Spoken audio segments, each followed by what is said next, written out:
Thank you all for coming out. I have an announcement to make at the beginning, and Paul, I sort of apologize for not telling you this sooner, but it has to be said. Well, I was doing preparation for this debate and looking up various things and trying to come up with various arguments and counter-arguments for the points that I knew or that I thought that Dr. Hovind here would raise.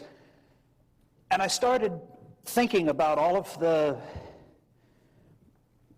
arguments that he'd made in the previous debate, all of the things that he'd said, all of the points that he'd brought up that I just found myself incapable of refuting. And I did a good deal of background digging into the claims and the statements and the facts that Dr. Hovind presented, thanks in part to his very excellent website, www.drdino.com, which I can highly recommend.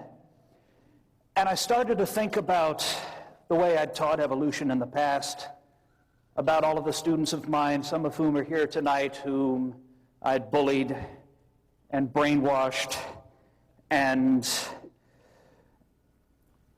intimidated and, generally tried to make feel bad because I couldn't get them to convert to my own particular mode of thinking. And I thought about the way that,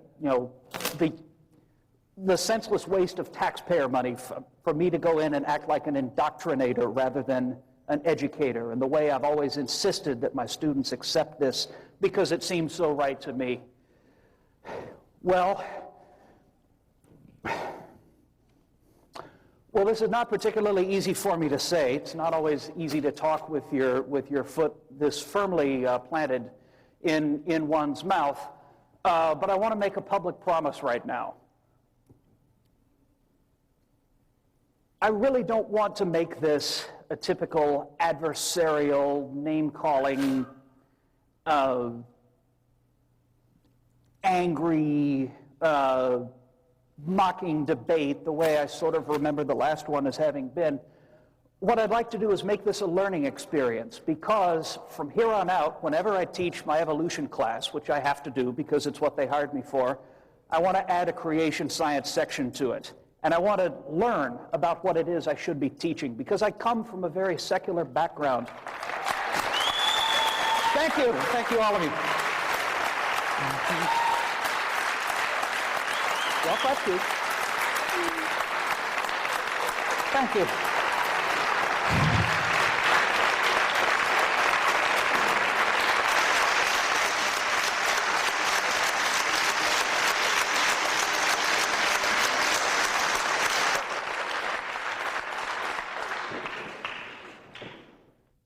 Wow.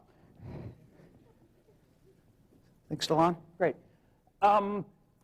The high school I went to was a public high school in Louisiana, great education capital of the world that it is. Mm-hmm. And things like this just weren't covered in weren't covered in my high school. One friend of mine was actually taken to after-school detention for saying the name of Jesus out loud. That's what the atmosphere there was like, I kid you not. And of course, in my college education, first at Tulane and then at the People's Republic of Berkeley, California, which is a little different from here, I might add, just a touch. Of course, I was not exposed to things like this. So the reason I came here was not so much to defend my own case, because evolution is far past anything that I could say to defend it. What I really would like to do here is learn some of the things that I should be teaching, some of the things I should be presenting, and the ways in which I should be presenting it, to make sure that all of my future classes are even and open-handed and non-intimidating to people of all persuasions who should happen to take them. And so I really don't have anything else to say. I ended up not presenting a particularly strong defense, and I hope this doesn't upset the presenters. We were told to make this a debate, so in my own feeble way, I will do my best to answer any points that Dr. Hovind here brings up. But what I would like to do, and what I hope some of you will do, is simply to make this a learning experience for all, for us to learn about, well, in my case, learn about what I need to be covering better, which is the creation view. And I know that wasn't 15 minutes. This could mean we all get out of here a little early. Aw. All right. Well, thank you so much. I appreciate that. This is my 65th debate, and that's the first time I've had someone say they would like to be open-minded about it, and I really appreciate that. And I will come at my expense to speak to your class anytime you'd like, okay? Let me know.